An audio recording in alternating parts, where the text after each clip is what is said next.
एक सामाजिक क्षेत्र के पूर्णता हमारे अंग्रेज विभिन्न संस्थाओं के पदाधिकारी हैं, सांस्कृतिक, साहित्यिक और कला के क्षेत्र में आपका अद्वितीय योगदान रहता है।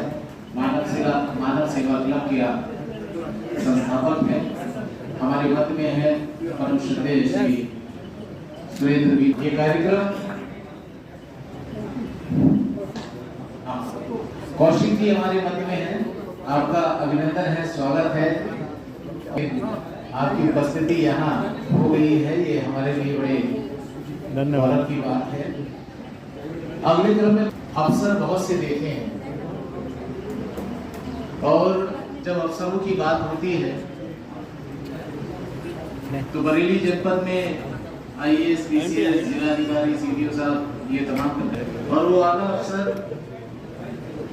लंबे समय से रंगमंच को अपनी सेवाएं दे रहा है। आज भी लगातार प्रयासरत है कि रंगमंच को जिंदा रखा जाए, जीवित रखा जाए और विभिन्न प्रयासों के साथ बरेली जनपद में अपनी उपस्थिति दर्ज कराते रहते हैं। ऐसे भाई हमारे आला अफसर भाई श्री सुनील धवन जी, मैं उन्हें ससम्मान इस मंच पर आमंत्रित सब जवान हैं यहाँ पर सम्मानित किया जा सके।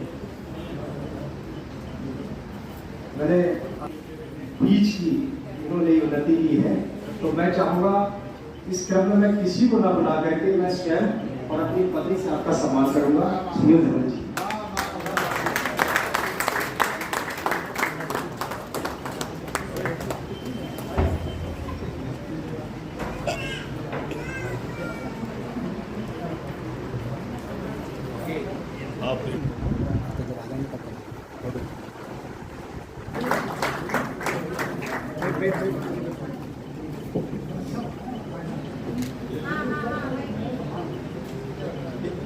हमारी यूथ वेलफेयर सोसाइटी के लिए एक ऊर्जा का स्रोत है और आप यहाँ पर कि आप जो बोलते हो वो पूरे समाज को एक मैसेज देता है। लेकिन जब मैं छोटा था, लगभग 90 के दशक में बरेली कॉलेज पढ़ता था, भैया मेरे सीनियर थे और ये पवन कालवा जी मेरे जूनियर थे। एक बात तो बहुत सच है कि समाज की सच्चाई दिखाने के लिए आपको गरीब होना पड़ेगा। ये जितने रंगमंच के कलाकार यहाँ आपको देख रहे हैं ना, इन सबको जितने जब बैठे हुए भी हैं, ये कमल भाई बैठे हमारे पीछे हैं, संजय भट्ट जी हमारे बड़े भैया के दोस्त हैं, सभी साथी लोग हैं, जैनब भी है। इन लोगों ने अपने खून से इस रंगमंच को सींचा है, खून से। आप समझ रहे, पैसा नहीं, खून से मंच के माध्यम से सम्मानित किया जाए। क्योंकि महिलाओं का सम्मान हो रहा है, एक और हमारी पुरानी कलाकार सीनियर करूंगा जनाब फातिमा जी से।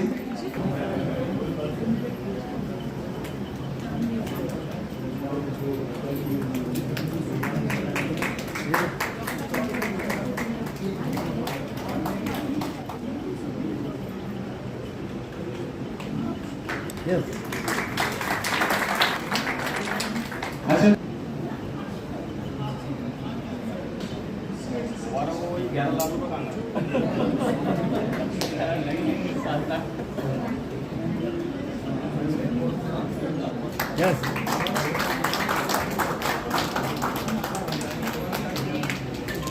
सादिक हुसैन जी, आप आइए प्लीज भाई साहब। इस प्रति चिन्ह आपके द्वारा दिया जाना है। एक बार जोरदार तालियां सादिक भाई।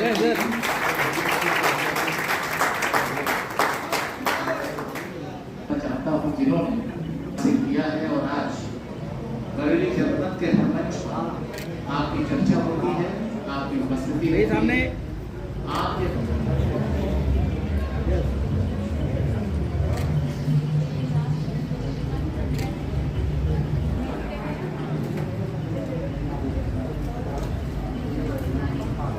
भैया जिंदाबाद। मैं अगले क्रम में मैं बुलाना चाहूंगा नदीम नियाजी जी आए और नदीम जी के विषय में मैं आप सभी इनसे परिचित हैं, इनको इस क्षेत्र में अपनी हाँ, मैं तो बात की बुलाता हूँ। आदाब, नमस्कार, सत श्री अकाल। आप सभी का इस्तकबाल दिल से करता हूँ और आपका छोटा भाई नदीम नियाजी, खालिद साहब, राजू भाई, सादिक भाई, अजय भाई, सब नहीं। और आपको मैं बता दूँ, बहुत छोटा सा बच्चा हूँ सर आप सबके सामने। और नदीम नियाजी जी को हाँ बहुत बढ़िया नहीं, बहुत बढ़िया। यहाँ सम्मानित को यहाँ उपस्थित करना चाहूँगा। शाक्य जी, भाकी जी, उनको मैं इस मंच पर बुलाना चाहता हूँ और हैप्पी है आपका आशीर्वाद। लगातार आप देख रहे हैं हो जाए, संपन्न हो जाए, तमाम व्यवस्थाओं में अपने आप को की संकल्पना में साथ आप कंधे से कंधा मिलाकर इस कार्यक्रम में जुटे हुए हैं। एक और शख्सियत हमारे बीच में है जिन्होंने अपनी शुरुआत के युग से ही लेकिन कला के क्षेत्र को अपना लिया और गर्व का अनुभव कर रहा है। भाई कमल कुमार श्रीवास्तव और मैं भाई राजेश से रिक्वेस्ट करूंगा कि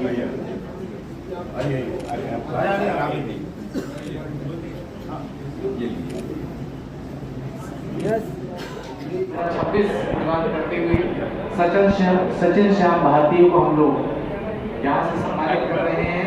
एक बार जोरदार तालियां। भाई पंकज कुमार मौर्य जी उपस्थित देखिएगा।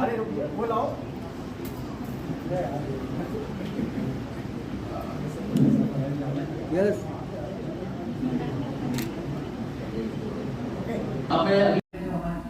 दानिश जी, सादिक जी और पंकज जी, आज आप लोगों का सम्मान हुआ है, यूथ वेलफेयर सोसाइटी ने किया है। सबसे पहले तो ये जानना चाहेंगे कि कैसा लग रहा है, कैसे भाव आ रहे हैं मन में? भाव तो बहुत प्यारे प्यारे, बहुत खूबसूरत हैं, क्योंकि सबसे अच्छी बात यह है कि बरेली में एक अच्छी पहल है और जो युवा कलाकार हैं, हम लोग भी युवा हैं लेकिन जो और युवा कलाकार हैं वो उनके हौसले बुलंद होंगे, नाटक की तरफ और आकर्षित होंगे और वो और मेहनत से नाटक करेंगे।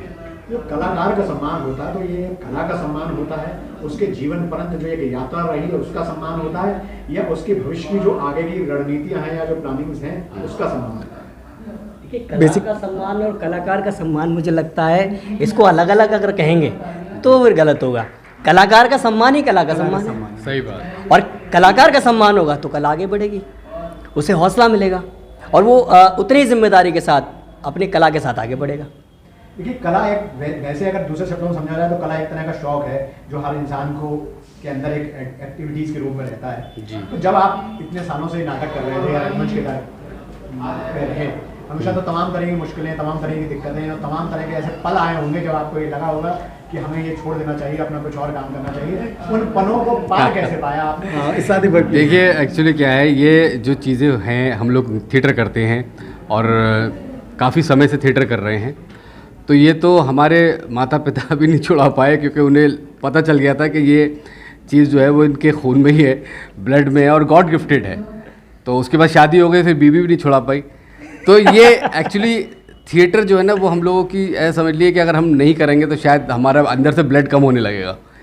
तो सब सीधी बात है कि हम लोग थिएटर के लिए ही बने हैं हम लोग, और थिएटर कर रहे हैं लगातार और करते रहेंगे। अरे आपने एक बहुत लंबा सफर तय किया है, आपने वेब सीरीज भी की हैं, फिल्में भी की हैं, आपने रंगमंच पे भी काम किया हुआ है। किस चीज़ को सबसे ज़्यादा कठिन और किस चीज़ को सबसे ज़्यादा जद्दोजहद भरा मानते हैं? देखिए, सबसे ज़्यादा कठिन और जद्दोजहद तो पूरी ज़िंदगी है, मगर रंगमंच एक ऐसी कला है जिसमें मुश्किलें, दुश्वारियाँ, पैसे की कमी और तमाम चीज़ें साथ में रहती हैं। और हम लोगों ने तो उस दौर में नाटक किया है जिस टाइम में ये समझ लीजिए कि कंपटीशन में भाग लेने के लिए एंट्री फीस नहीं होती थी, कि हम 200-300 रुपये एंट्री फीस जमा करके नाटक कर सकें, और फिर उसका सेट डिज़ाइन करना और लाइट तमाम चीज़ें करना, तो बड़ा दुश्वारियों का दौर रहा है। मगर अब आधुनिक समय में रंगमंच काफ़ी चीज़ें जुड़ गई हैं और काफ़ी अच्छे लोग बरेली में आ गए हैं जो इस चीज़ को सपोर्ट करते हैं। काफ़ी पैसे वाले धनी लोग भी आ गए हैं बरेली में जो सपोर्ट करते हैं, और ये अच्छी बात है। और दुश्वारियाँ देखिए हर फील्ड में है सर, पत्रकारिता की चाहे फील्ड हो जाए या मीडिया में, चाहे फिल्म इंडस्ट्री हो या थिएटर हो, हर फील्ड में दुश्वारियां हैं, मगर बस डटे रहेंगे तो कामयाब हो जाएंगे। आपको बस करने का जज्बा होना चाहिए। मुझे लगता है रास्ते सब तरफ से बनते हैं, और स्पेशली नाटक वाले लोग तो बस उनके पास हौसला होता है और रास्ते बन जाते हैं। आपके बाद वाली पीढ़ी जो आपको लेकर बहुत इंस्पायर होती है और इस क्षेत्र में आना चाहती है, क्या ऐसे की पॉइंट्स उनको देंगे कि उनको आगे भविष्य में उस तरह की मुश्किलों का सामना न करना पड़े जो आप जी बिल्कुल, हाँ। ये सबसे मैं आपको बताऊँ, सबसे ज़रूरी बात है वो पढ़े ज़रूर, क्योंकि पढ़ना बहुत ज़रूरी है। आप जानिए, थिएटर कर रहे हैं आप, थिएटर में क्या क्या चीज़ें होती हैं, कितनी विधाएं हैं, क्या है, इन सब चीज़ों के बारे में पढ़िए।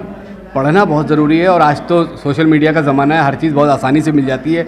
एक टाइम में जब NSD का फॉर्म भरा था तो ये नहीं पता था कि NSD का एड्रेस क्या है और फॉर्म कहाँ मिलेगा। सही बात है। मैं आपको बताऊँ तो हमारे जो बड़े सीनियर्स हैं, राकेश दादा और तमाम लोग, उन लोगों ने बताया कि फॉर्म वहाँ मिलता है। तो पढ़ें ज़रूर, पढ़ने से आपको बहुत कुछ मिलता है, बहुत ज्ञान मिलता है। अगर शब्दों में बात करें कि आप लोगों ने पूरा एक जीवन अपना एक पूरा कई डिकेड्स अपने रंगमंच को समर्पित कर दिए जी। रंगमंच को अगर शब्दों में परिभाषित करेंगे तो क्या करेंगे? देखिए, रंग मंच और रंग कर्म ये बहुत दो शब्दों की बात नहीं है। बहुत इसमें पीछे तपस्या छुपी हुई है, इसमें अनुशासन छुपा हुआ है। और जो रंगकर्मी कहलाना बहुत आसान काम नहीं है। कह देना बहुत सरल शब्दों में हम कह देते हैं रंगकर्मी। रंग कर्म जीवन के जो भिन्न भिन्न प्रकार के जो रंग हैं उसको अपने अभिनय के माध्यम से दर्शाना और उसको जीना रंग कर्म है। और रंग कर्म खाली ये नहीं सिखाता, हमें अच्छा इंसान बनना भी सिखाता है कि हम सबसे पहले एक अच्छे इंसान बने, अनुशासन हमें सिखाता है। और ये तपस्या है, निस्वार्थ भाव से जो व्यक्ति तपस्या अपना जीवन समर्पित कर देता है वही रंगकर्मी कहला सकता है और वही सच्चा रंगकर्मी है। कमल जी, नुक्कड़ नाटक, पार्कों में होने वाले नाटक, छोटे छोटे जगहों पर होने वाले नाटक, कॉलेजों में होने नाटक, उसके बाद बड़े प्लेटफॉर्म पर होने वाले नाटक, अब वेब सीरीज और मोबाइल पर नाटक, अब इस पूरे एक बदलाव को, इतने जो इतनी बड़ी नाटक की जर्नी रही है, इस सबको, इस पूरे बदलाव को किस नज़रिए से देखते हैं? देखिए, रंगकर्म जो है वो कोई फैंटेसी नहीं है। रंगकर्म एक जीवन जीने की कला है और उस कला को सीखने का पहला पायदान स्वयं अनुशासन होता है। और रंगकर्म की जहाँ तक बात है, इस दिवस को यानी कि 3 अप्रैल को जो हम मनाते हैं वैसे, और उसमें भारतीय रंगमंच मनाने का औचित्य यही है कि हम विगत कई डिकेड्स से इस चीज़ का पालन करते आए हैं कि लाइफस्टाइल कैसा होना चाहिए, और लाइफस्टाइल जो सुधारना चाहता है और सामंजस्य बिठाना चाहता है। आप जब पुराना देखेंगे तो योग कर्म शिव कौशलम की बात आती है, या रंग कर्म कौशलम है। जो रंग कर्म करना जानता है या रंग कर्म से संबंधित व्यक्ति है वो स्व अनुशासन में भी रहेगा, और साथ साथ में जो व्यक्ति का सर्वांगीण विकास है, चाहे वो आर्थिक हो, सामाजिक हो, मनोवैज्ञानिक हो, ये पूरे 5 तरह के जो हमारे विकास हैं उसका विकास संभव सिर्फ रंग कर्म के द्वारा ही हो सकता है। और जहाँ तक रंगकर्म की वैसे बात है तो मैंने कहा जीवन जीने का स्टाइल रंगकर्म है, और आज के युवा जो जुड़ना से चाहते हैं और जो जुड़े हुए हैं उनके बौद्धिक स्तर में और एक सामान्य छात्र के बौद्धिक स्तर में अंतर आपको स्वतः ही दिखाई पड़ेगा। जो रंगकर्म से जुड़ा हुआ है उसका सर्वांगीण विकास निश्चित रूप से होता है। धन्यवाद। मैम, वैसे तो रंगकर्म में अधिकतर जो है पुरुष ज़्यादा का दारोमदार है, पूरा है, पकड़ है, लेकिन महिलाओं के लिए ये जगह कितनी सरल है या कितनी कठिन है, और आपको इसके में अपने आप को साबित करने के लिए कितनी मुश्किलें उठानी पड़ी? जैसे सब लोगों ने बताया कि रंगमंच में जो है महिलाओं की पहले से ही बहुत कमियां, मतलब कमी होती आई है। लोग पहले तो लड़के ही लड़कियों का रोल करते थे, निभाते थे, लेकिन अब थोड़ा सा परिवर्तन हुआ है। मॉडर्न थिएटर आया है, तब से काफ़ी चीज़ें आई हैं, और सोशल मीडिया ने बहुत लोगों को जागरूक किया है कि एक्टिंग क्या चीज़ होती है। तो वो चाहे थिएटर के माध्यम से हो या सिनेमा के माध्यम से हो, तो लेडीज़ को क्या है कि आज भी बहुत सारी चीज़ों का, हम लोग 21 सेंचुरी में चल रहे हैं, लेकिन हम लोगों को आज भी बहुत सारी चीज़ें फेस करनी पड़ रही हैं। मैं तो मुझे 22-23 साल हो गए थिएटर करते हुए। जब मैंने शुरू किया था 2000 में, तो मैंने बहुत सारी चीज़ों का फेस किया, मतलब सामाजिक किया, पारिवारिक भी किया, आर्थिक भी किया। तो अब क्या हुआ है कि अब मुझे पारिवारिक और सामाजिक तो मिल रही है, लेकिन आर्थिक कहीं ना कहीं थोड़ी प्रॉब्लम हो जाती है कभी कभी, जिससे मुझे ब्रेक लेना पड़ता है। तो मुझे लगता है कि थोड़ा सा रंगकर्म में या थिएटर में अगर सरकार के द्वारा कुछ महिलाओं को होने लगे तो और स्त्रियाँ थोड़ी मजबूत हो जाएंगी, तो और रंगकर्म अच्छा निखर के आएगा।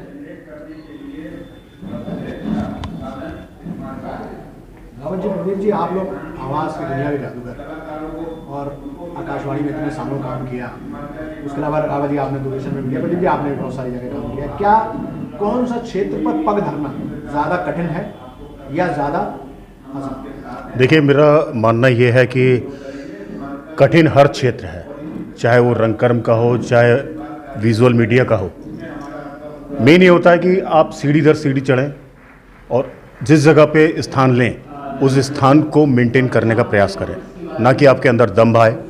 रंगकर्म हमें अनुशासन सिखाता है और सीढ़ी दर सीढ़ी हम जब चढ़ते हैं तो उसकी अहमियत समझते हैं। एकदम से हम लिफ्ट की तरह ऊपर पहुंच जाएंगे तो एक दम्भ आ जाएगा, वो आ जाएगा, और जिसने भोगा होगा, कष्ट भोगा होगा, वही सुख का अनुभव भी करेगा। अधिकतर ऐसा होता है कैमरा जब सामने जी तो एक कलाकार के मन के भाव निकलते हैं, कैमरे पर दिखाई देते हैं। आकाशवाणी में आप बोलते हैं उसमें कोई कैमरा नहीं, कोई देख नहीं रहा है, लेकिन आपकी जो बातें हैं या आपकी जो शब्दावली है वो भावपूर्ण होती है, इसको कैसे बताएं? बहुत ही आसान है। आप अपने मन में ये सोचो ही मत, आप समझो कि मुझे लाखों करोड़ों लोग जो है मेरे सामने हैं और मुझे सुन रहे हैं, देख रहे हैं। तो आप जब इस तरह का अपना मन बना लेंगे तो आपको कोई समस्या नहीं होगी। हालांकि हम बंद कमरे में अकेले हम ही होते हैं, तो दिखने में हम अकेले होते हैं, लेकिन हमारी आवाज़ जो है वो लाखों लोग सुन रहे होते हैं। और आजकल तो मीडिया का ज़माना है, तो हमारे व्यूज़ तुरंत आ जाते हैं कि हमने क्या बोला, हमने अच्छा बोला तो उसके लिए तुरंत अप्रिशिएट हो जाता है, और कोई हम कुछ गलत बात बोल दें तो उसके लिए भी कमेंट आ जाता है। तो ऐसा कुछ नहीं है कि हमें कोई उसमें मतलब श्रोताओं से संवाद जो है हमारा, वो अब ऐसा लगता है कि हम डायरेक्ट उनसे बात कर रहे हैं, जुड़े हुए हैं। और हम अपने मन से जब जुड़े जाएंगे, एक चीज़ होती है ना कि आंखों से जुड़े हुए हैं, हम अपने मन से जुड़ जाते हैं, तो मन से जब जुड़े जाते हैं तो वो उसमें कोई दिक्कत नहीं आती है। वो ऐसा लगता है कि हम बहुत सारे लोग हम साथ में हैं, हम सब लोग। वेलफेयर सोसाइटी क्या है, कब रजिस्टर्ड हुई, और ये जो सोसाइटी है ये किस तरह कार्यक्रम करती है, या केवल हिंदी में रंगमंच पर कार्यक्रम करती है और विषयों में कार्यक्रम करती है? यूथ वेलफेयर सोसाइटी का रजिस्ट्रेशन हम लोगों ने अभी जस्ट 2 साल पहले किया है। और यूथ वेलफेयर सोसाइटी महिलाओं के ऊपर, बुज़ुर्गों के ऊपर, समाज के महापुरुषों के ऊपर, और आज हम लोगों ने रंगमंच के ऊपर एक कार्यक्रम किया, क्योंकि रंगमंच समाज के लिए बहुत ज़रूरी है। जब से मनुष्य सभ्यता ने विकास किया, तब से उसने ये महसूस किया कि जीवन में अगर रंग चाहिए, नीरस जीवन जो आदि मानव जीते थे उनसे हटकर अगर जीवन में रंग चाहिए तो हमको रंगमंच बनाना पड़ेगा, रंगमंच का सहारा लेना पड़ेगा। किस तरह से रंगमंच को आप अपने शब्दों में परिभाषित करेंगे? आपने बहुत करीब से देखा है रंगकर्मियों को, उनकी मेहनत को, उनकी जद्दोजहद को, उनकी यात्राओं। मैंने जेसी पालीवाल जी के साथ बहुत काम किया, रंगमंच को बहुत करीब से देखा, और मैंने देखा जो खासकर नाटक, थिएटर और जो अव्यवसायिक कलाकार होते हैं, ये बेचारे बहुत स्ट्रगल करते हैं और उनको सही से नाम तक नहीं मिल पाता है। अभी हम लोगों ने एक सम्मान किया ताकि इन लोगों को एक ऊर्जा, नई ऊर्जा का संचार हो। उसके बाद हम लोगों ने एक अभी नई घोषणा की है कि हम लोग बरेली के ऐसे 100 रंगकर्मी छाटेंगे जिन्होंने रंगमंच का नाम प्रदेश पर नहीं देश पर और अंतर्राष्ट्रीय स्तर पर फेमस किया है। ऐसे 100 रंगकर्मियों का हम बायोडाटा, 100 रंगकर्मियों का हम पूरा परिचय, पूरा चित्रण उस पर उतारेंगे, ताकि लोगों को ये एक संदेश जाए कि बरेली के रंगमंच के कलाकार राष्ट्रीय, अंतर्राष्ट्रीय स्तर पर प्रख्यात है। पवन जी, आज के कार्यक्रम में आपने इतने सारे लोगों को सम्मानित किया, कैसे छांटा बरेली के सभी रंगकर्मियों में से जिन 50-100 लोगों को आपने आज सम्मानित किया? मेरा रंगमंच से नाता एक बचपन से है, मुझे रंगमंच का शौक़ था। जितने रंगकर्मियों को आज मैंने सम्मानित अपने हाथों से, पब्लिक के हाथों से करवाया है, वो इस कार्यक्रम के, इस सम्मान के हकदार थे। उनको ऐसे रंगकर्मी थे जिनको कोई जैसे अस्तित्व चला गया था, उन लोगों ने रंगमंच छोड़ दिया, कोई जॉब में चला गया, कोई नौकरी में चला गया, लेकिन मेरे दिलो दिमाग में इच्छा थी कि पुराने रंगकर्मियों को निकाल के लाऊँ, मैं उनका सम्मान अपनी संस्था यूथ वेलफेयर सोसाइटी द्वारा करूँ। कौन सी किस तरह की फिल्में और आप आगे आपका जो आगे जो प्रोजेक्ट है वो? जी हाँ, अभी जैसे हमारे बरेली शहर के अंदर बहुत बड़ी बड़ी फिल्में की थी, बदतमीज़ गिल, दुल्हनिया ले आएगी, और अपना एक वेब सीरीज आई थी जिसका नाम था कप्तान, जो कंप्लीट हो गई और MX प्लेयर अमेज़ॉन पर रिलीज़ हुई है 3 तारीख को, जिसमें बरेली के सभी कलाकार नज़र आ रहे हैं और बहुत अच्छा अभिनय करते हुए नज़र आ रहे हैं। और हम चाहता हूं कि सभी लोग उसको MX प्लेयर पे अमेज़ॉन पर देखें। और बहुत जल्द आपको बरेली का बच्चन, जो बरेली के नाम से एक सीरियल टीवी शो तैयार हुआ है कलर्स चैनल के लिए, उसमें भी बरेली के कलाकार दिखेंगे। और एक छोटा सा कहते हैं कि अभिनय को चयन करने का काम छोटा सा करता हूँ कास्टिंग का, अभिनय के साथ साथ, तो वो कोशिश रहती है कि बरेली के कलाकारों को मौका दे सकें काम करने का। कमल जी, भारत सरकार से या राज्य सरकार से आप क्या अनुरोध करेंगे? कलाकारों को ऐसी कौन सी चीज़ें हैं, कौन सी छूटें हैं या कौन सी ऐसी स्पेशल अलग चीज़ें हैं जो मिलनी चाहिए? देखिए, आज रंगकर्म दिवस के अवसर पर मैं गोविंद जी से बात भी करना चाह रहा था इस मुद्दे पर, लेकिन ये कार्यक्रम में व्यस्त है तो मैंने बाद में बातचीत करता हूँ। मेरा मकसद ये है कि जिन कलाकारों को पूरे भारत में सांस्कृतिक कार्यक्रमों के आदान प्रदान के लिए, नेशनल इंटीग्रेशन के लिए जब जाना पड़ता है तो वो किराया अपनी जेब से भरते हैं। लेकिन बड़े कमाल की बात है, आज से कुछ वर्ष पहले सरकार ने रेलवे में कंसेशन दिया हुआ था और वो फॉर्म हम भेजते थे और सारे कलाकार यहाँ आते थे। यानी कि यहाँ नहीं आते बल्कि पूरे भारत में सारे कलाकार भ्रमण करते थे। लेकिन क्या पॉलिसी बीच में आई कि रेलवे ने वो कंसेशन बंद कर दिया है। मेरी वर्तमान सरकार से और जितने भी ऑर्गेनाइजर्स हैं जो रंगकर्म से जुड़े हुए हैं उनसे मेरा ये आग्रह है कि कृपया इस चीज़ को दोबारा से लागू कराएं, जिससे कि आर्टिस्ट अपनी परफॉर्मेंस देने के लिए पूरे भारत में कहीं भी भ्रमण कर पाए।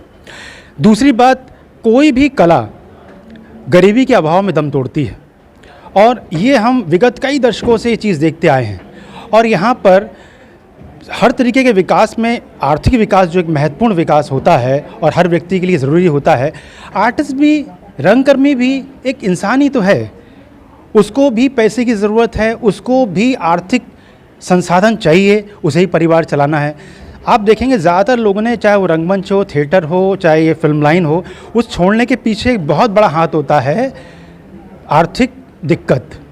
और गोविंद जी से मैं यही आग्रह करूंगा कि इस भागीरथी प्रयास में तत्पर रूप से साथ दें, जिससे कि जितने हमारे आर्टिस्ट और नई खेप जो आर्टिस्ट की आई हुई है उनको वित्तीय अनियमितताओं का, वित्तीय संसाधनों का अभाव का सामना ना करना पड़े, ऐसी मेरी आशा है। और मैं चाहूँगा मेरी दोनों बातें आपके माध्यम से, सचिन जी, कौशिक जी, आपके माध्यम से सरकार तक और उनसे संबंधित जो अधिकारी हैं उन तक पहुँचे। और मुझे पूरी आशा है कि निश्चित रूप से वो इस चीज़ को अपने संज्ञान में गंभीरतापूर्वक लेंगे और इसका निराकरण करेंगे। धन्यवाद। और आज तमाम रंगमंच आपके बहुत सारे सीनियर्स यहाँ पर आए, तमाम सम्मानित हुए, तमाम लोग आए, आपसे जुड़े हुए हैं, तमाम नई पीढ़ी के आप नेतृत्व करते हैं, कैसे इनका मनोबल आप बढ़ाना चाहेंगे? रंगमंच में आना और इसमें टिके रहना किस तरीके से ज़रूरी है और कितनी मेहनत और कितनी जद्दोजहद की आवश्यकता है? जी हाँ, देखिए, बहुत ही मुद्दे का सवाल आपने किया सचिन श्याम भारती जी, और आप ही के चैनल के माध्यम से मैं युवाओं के साथ साथ वरिष्ठों तक भी एक मैसेज पहुंचाना चाहूँगा। अभी आपने इस इतने बड़े आयोजन में ये जाना कि हम रंगमंच के विषय में बात कर रहे हैं, तो रंगमंच मात्र एक थिएटर विधा से जुड़ी हुई कला नहीं है।